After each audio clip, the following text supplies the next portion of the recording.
जय हिंद दोस्तों। मूलाधिकार पढ़ रहे थे हम पॉलिटी में। मूलाधिकार की सीरीज को आगे बढ़ाते हुए आज का हमारा टॉपिक है संवैधानिक उपचारों का अधिकार। ठीक है, अनुच्छेद 32। अनुच्छेद 32 है। इससे पहले हमने संस्कृति और शिक्षा का अधिकार पढ़ा था, आर्टिकल 29 और 30। आज हम पढ़ते हैं अनुच्छेद 32 के बारे में। ठीक है, जिसके तहत आपको 5 प्रकार के अधिकार दिए गए हैं। कितने प्रकार के? 5 प्रकार के।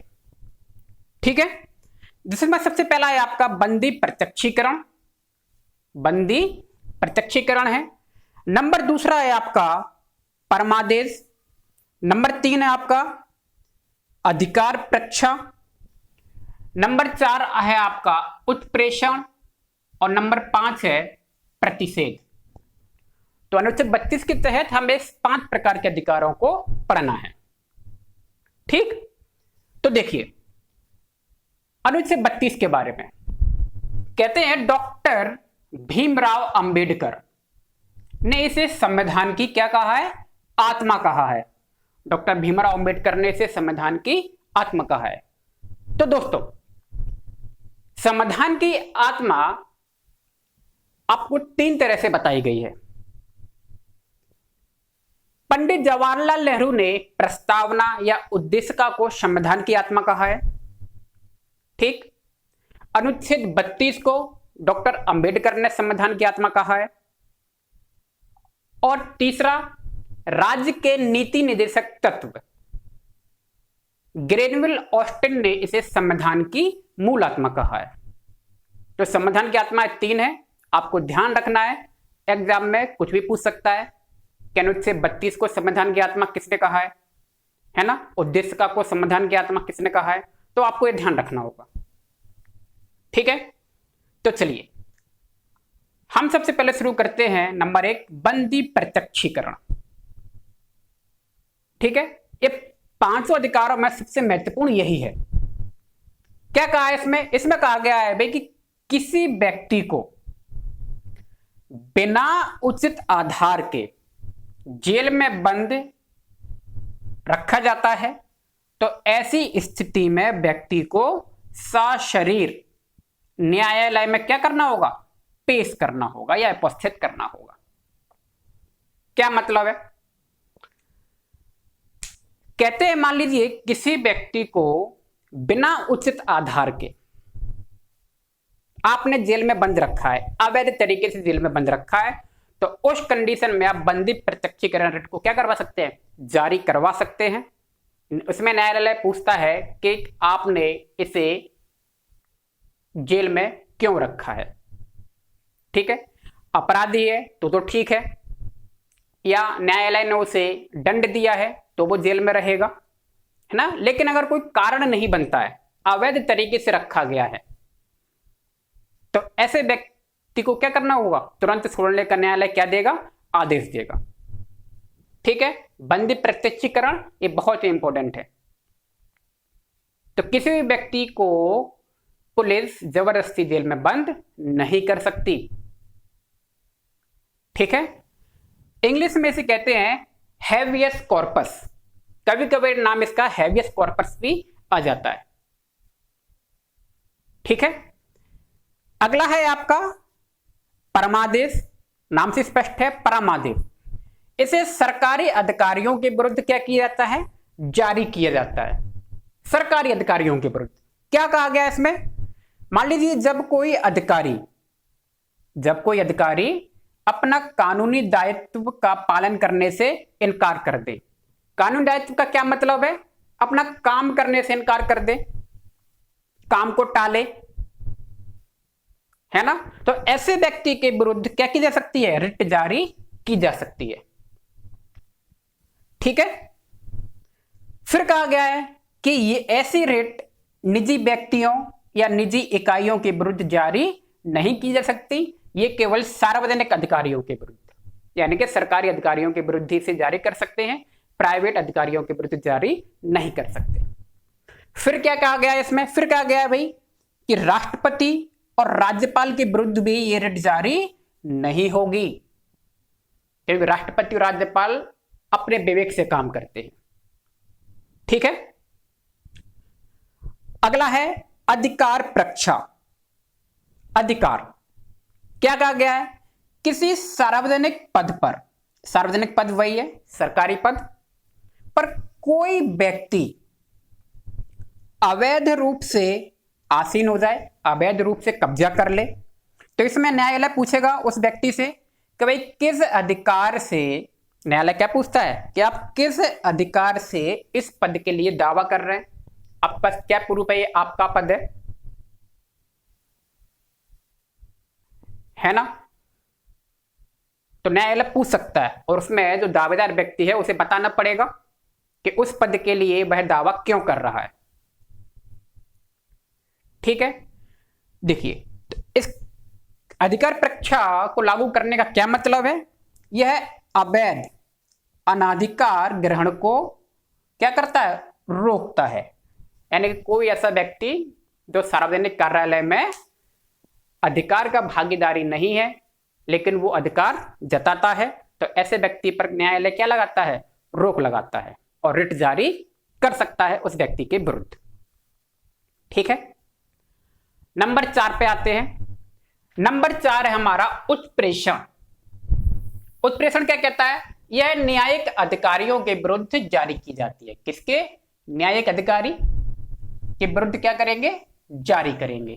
क्या कहा गया इसमें? इसमें कहा गया है यदि निचली अदालत ने अपना फैसला नहीं दिया है, ठीक है, तो ऐसे में हाई कोर्ट या सुप्रीम कोर्ट निचली अदालत से सुनवाई के लिए उस केस को मंगा लेता है। ठीक है, किसी भी मामले को। बात समझ में आई? देखो क्या कह रहा है? न्यायिक अधिकारियों के विरुद्ध जारी करेंगे। कब करेंगे? जब किसी भी मामले में निचली अदालत ने अपना क्या नहीं दिया है? फैसला नहीं दिया है। ठीक, तो ऐसी कंडीशन में सुप्रीम कोर्ट या हाई कोर्ट निचली अदालत से सुनवाई को क्या करेगा? अपने पास ट्रांसफर करा लेता है या अपने पास मंगा लेता है। ठीक है, अगला है प्रतिषेध।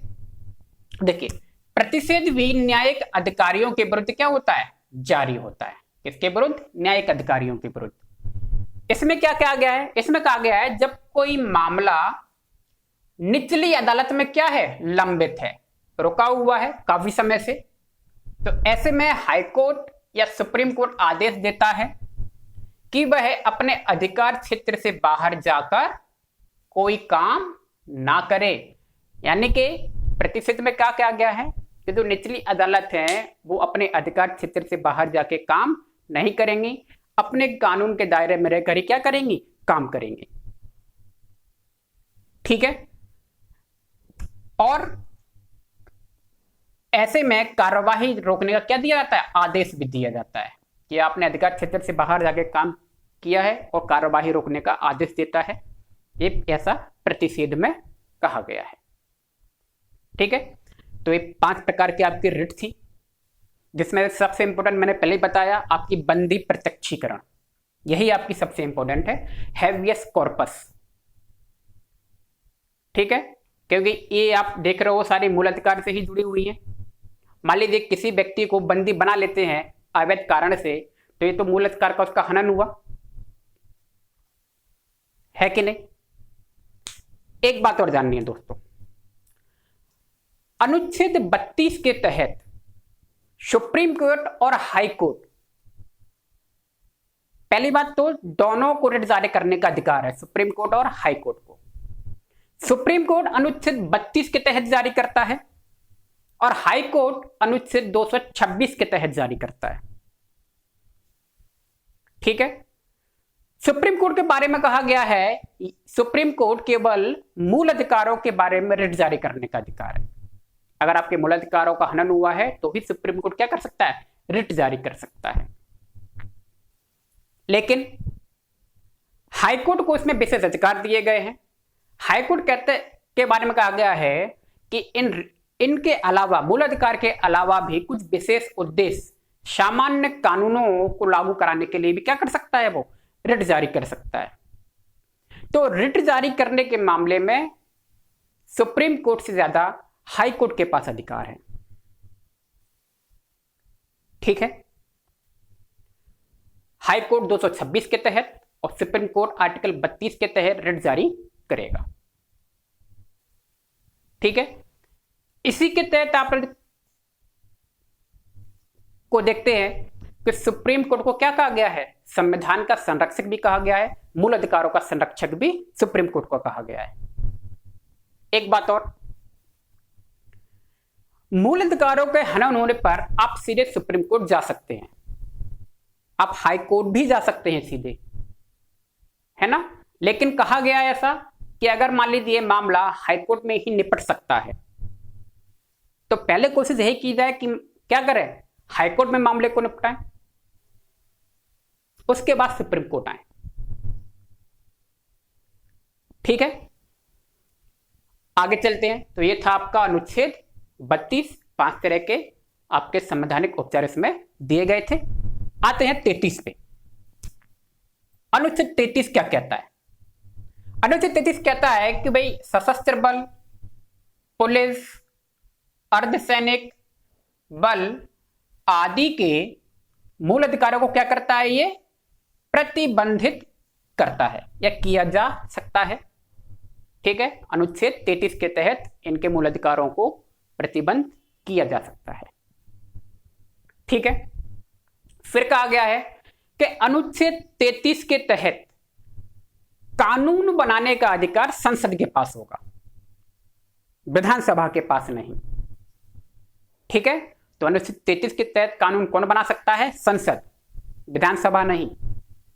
ठीक, और पुलिस हुई, सेना हुई, सशस्त्र बल हुए, इनके मूल अधिकारों को प्रतिबंधित किया जा सकता है।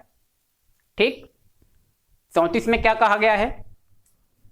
आर्टिकल 34, इसमें कहा गया है कि किसी भी क्षेत्र में यदि मार्शल लॉ, जैसे सैन्य शासन सामान्यता कहते हैं, लागू हो तो उस क्षेत्र में भी मूल अधिकार क्या किए जा सकते हैं? स्थगित किए जा सकते हैं। यदि किसी क्षेत्र में मार्शल लॉ या सैन्य शासन लागू है तो उस क्षेत्र में मूल अधिकार आपके क्या होंगे? स्थगित हो जाएंगे, वहां पे सैन्य का शासन चलेगा। ठीक है, ध्यान रखना, सैन्य शासन अगर कहीं लगा हुआ है तो हो सकता है मृत्यु दंड तक वो दे सकता है, ये अधिकार होता है उनके पास आर्टिकल 34 के तहत। ठीक है, अगला है अनुच्छेद 35। अनुच्छेद 35 क्या कहता है कि मूल अधिकारों के मामले में कानून बनाने का अधिकार संसद के पास है। मूल अधिकारों के मामले में कानून बनाने का अधिकार संसद के पास है, लेकिन कुछ अधिकार आपको विधानसभा के पास भी दिए गए हैं। तो विधानसभा किस पे बना सकती है? जो राज्य सूची में है। किसमें है? राज्य सूची में, उस पे विधानसभा बना सकती है। ठीक है, तो ये हुए आपके अनुच्छेद 35 तक, और यहीं पे हमारे मूल अधिकार भी सारे के सारे क्या होते हैं? समाप्त होते हैं। भाग 3 इस वीडियो के साथ पूरा का पूरा समाप्त होता है। ठीक है, तो मिलते हैं नेक्स्ट वीडियो में। Thank you.